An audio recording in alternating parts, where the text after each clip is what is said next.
Hey everybody, Ryan McCaffrey with IGN. We're playing Planet Coaster. I'm with the art director of the game, John from Frontier Games. Welcome. Hi there. It's great to have you. Roller coaster games, John, have been not only a thing in gaming for a while, a popular, can we call it a subgenre maybe, which you guys helped create. I mean, you guys worked on Roller Coaster Tycoon 2 and 3. You guys have had a lot to say about coaster building games, and with this one, you've just been showing me off camera. Now we're going to do it on camera. There's a lot going on with this game, so let's see what all you've been cooking here. Okay, well, yeah. So this is one of the parts that we that we gave with Alpha 1. It's a really good basis to kind of see kind of where we got to with it, and actually you'll start to notice some of the improvements we put in there, kind of leading from there. But we've always wanted to have a park which is full of individuals. Yeah. We've built on that for a long time. The whole point of being able to earn money from every individual, and that person wants a particular thing. Right. And they've come to the park because they're interested in what you've built. And it's all about keeping them happy. Because happy people, like you see with these guys buying their hats, they're buying their pirate hats and whatnot. They're happy people earning you money to build more and more great things. So what we've made sure of is, as we kind of come towards Alpha 2, that we can do. We've actually built an awful lot on the Alpha 1, whereby we gave paths and scenery, which is what you can kind of see around here. Right. We've actually built on that stuff. So before we actually look at some of the terrain improvements, I'll just show you one really cool thing, which in this area around here is, so paths are always important because they take the populace around your park. And what we've done here is we've made sure that you can go back in and edit stuff in a way that you've never been able to do before. Yeah, you were explaining that this game is really just built on an incredible set of tools. Yeah. I know entirely. So we have a set of tools which are all very consistent with each other. So if you're building a coaster, or if you're laying a path, if you want to make the path wider or longer, or if you make the coaster track longer, or if you want to make a terrain brush bigger, they all use the same thing. So like if in terms of the short keys, if we use that as a very detailed example, the shortcut keys for that, are all open brackets and plus and minus, and they get shared throughout. So as a user, so if I've messed around in Photoshop, I'm going to feel pretty comfortable with totally, this game. Yeah. I mean, I think you'll be really happily surprised that we've been observant to the kind of packages that people use. And just making sure that they can go in and feel comfortable in a space. So here you can see what I've done is, rather than delete a path to place it down again, I've gone in and actually just entirely replaced that set of path with actually a far more open, a kind of more natural feeling path. Suddenly this area has a very different feel. So if I'm midway through turning this kind of clean environment into, say, something more piratey, I can be down there. And then simply by dropping into some of the painting tools, and again, highlighting what we were just talking about there, I can just make the brush smaller and then start painting that brush. Look at that, it's nice. There you go. Really simply going in and changing the nature of that path. It's really cool. Easy as that. Let's see some rides. What are some of the interesting rides? Because you said you'll have... you can save groups of things that you've built as a set, but you can also customize everything. Oh, well, yeah. I mean, you can customize. You can customize the colors within rides. You can change colors of coasters. You can definitely. We're working towards the idea of saving blueprints off, as we always have. So when I look at something like the building here, so that will be something that you can save as a blueprint and share around your park. So already, I mean, a lot of the people who have used Alpha 1 will be able to see that I can move that whole food court over here. Much quieter. I mean, you notice how the audio really just cut out. The chaos over here is just it's lovely. You really kind of feel that there's a park beneath you, which is just kind of awesome. But as I zoom in close, it's getting louder. So yeah, I could take that, I could save it, drop it to the community, and push that through. So we're constantly pushing towards that in one of the later alphas. But yeah, Alpha 2 builds on everything that we've done already, and then takes coasters and terrain tools into the world as we know it. And the Alpha 2 build will be available when? Around May 24. Got it. Okay. Cool. So yeah, so that's a little bit of what we're doing around here. Shall I load up? Shall I go to a little park with a bit of terrain? Yeah, let's see the terrain stuff, because that's what you were showing me earlier as sort of the what seems like that's what you seemed most excited about as the art director of the game. I could see how giddy you were. Get that loaded up, and we'll take a look at it, where you really can, because then I started asking you, which I'll ask you again now, is like, theoretically, people could build Jurassic Park. People could build Disneyland in there. Yeah. There seemed like no shortage of options you had with this terrain builder. Well, I mean, Here we go. So when you look down here, you can see that I've sculpted this kind of pool out around here, and I'm using the kind of open, more natural paths, because what I've created here is a kind of something that feels more like a kind of country park. Yeah. But for those people who have been desperately asking for a few things to do with pathing, I want to show you one really cool thing, because I think we showed you this before. Because a lot of people want to, in terms of the gameplay, they want to be able to move the people around in a really good and clever way. So if you're building a path, even a natural one like this, I'll pick the natural path. I can still do all the things and make it nice and wide and nice and pretty. And we've actually improved a lot of the way that you can actually even join back on. So we made it so that I like these T-junctions. What I can now do, but even better. So that's maybe not as good as I want it to be, because I might want to actually join it in quite a sharp way, because I want to build some buildings inside this area around here. Okay. Just by holding down Z means that I can actually do an angle join, which is really lovely and sharp. Cool.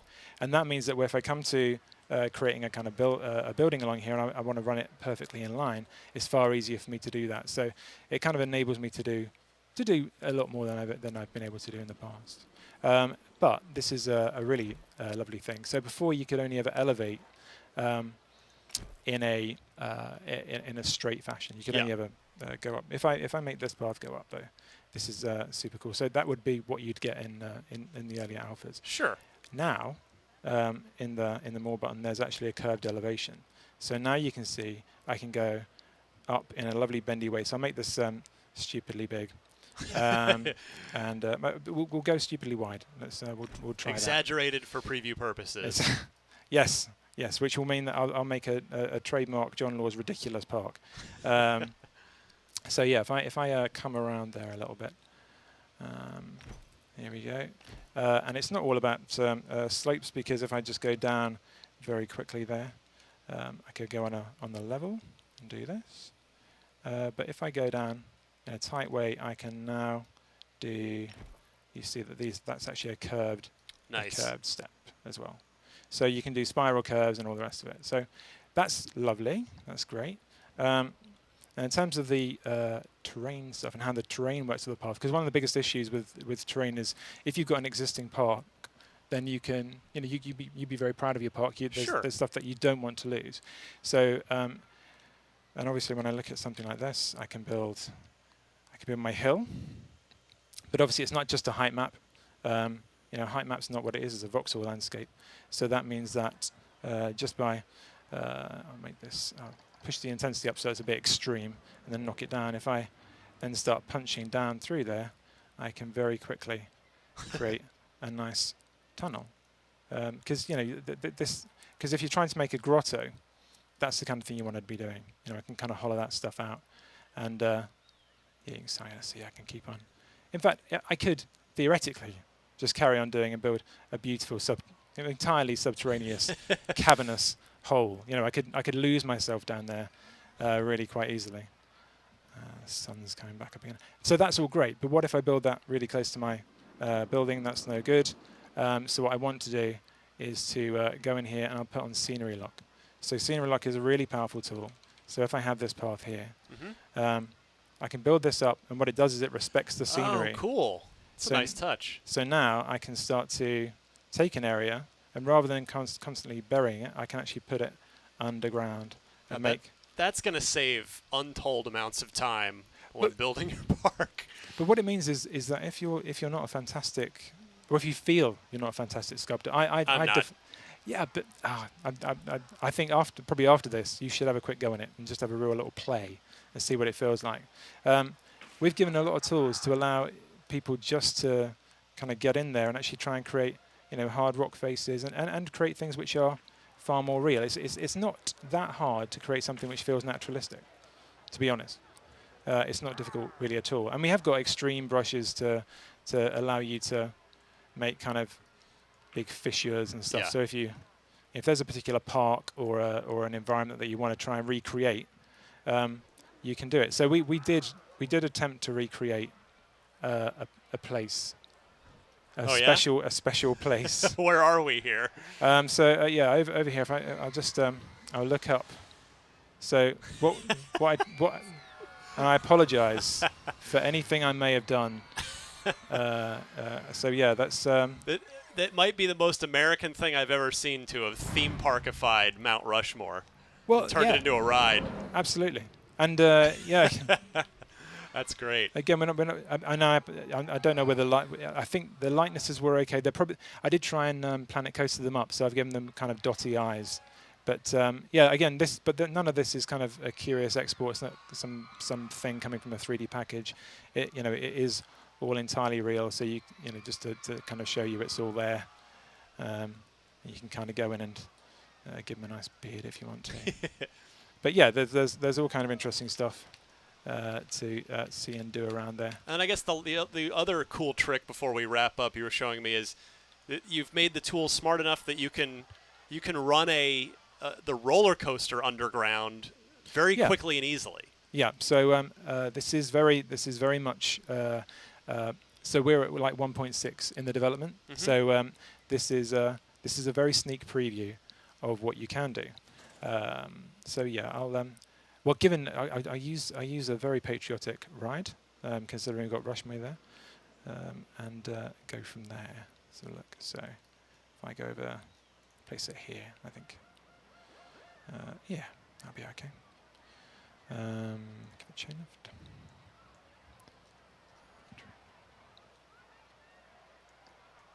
There we go.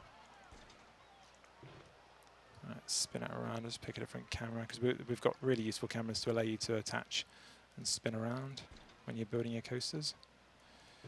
I probably won't finish this because it's quite quick, but I'll run this underground. I'll just turn the chain off because that's what we want to see. I think. So initially this is going to try and move away from the ground, just because this is a pre-alpha build. Mm-hmm. It's got all the alpha words in one sentence. It's the alpha to the alpha. Alpha. Right. So what's going on there? As you can see, it's actually started to tunnel right under there. So I'll lift that back up, drag it through. We're going to make it so that the player can see far more of what's actually going on there. But no one has seen this before, and now it's out of there. That's it's cool. Out of that hole. So if I, it's gonna be a terrible coaster. I know, Johnny. No one's judging you right now. It's fine. No. If should they see the light of day, Johnny will see it and he'll judge me, and he'll say no, that's not a very good coaster.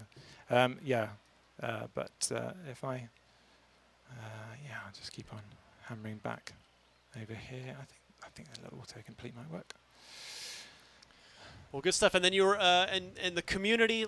Last point, community you were showing me is huge here. If you're like me and I'm terrified of the tools, even though you seem to have made super user-friendly tools. I think you get yourself on the tools. You can just download stuff other people have made and then import it and bend it to your will, right? No.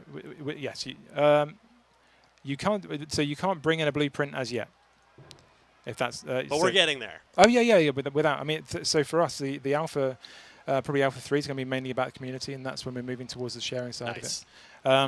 But the very fact that as a user you can pick up, move around, wholesale, generate your path, move stuff around, is really cool. Well, awesome. Well, thank you so much. The game is Planet Coaster. It's the planet part is what you're seeing here. You can mess with the planet all you want. The coaster part we've of course been seeing. The alpha, next version of the alpha is May 24th, you were saying, and then the final game later this year. Yeah, November. Great. Well, for much more on Planet Coaster, be sure to stay tuned right here. Keep your e-ticket for IGN.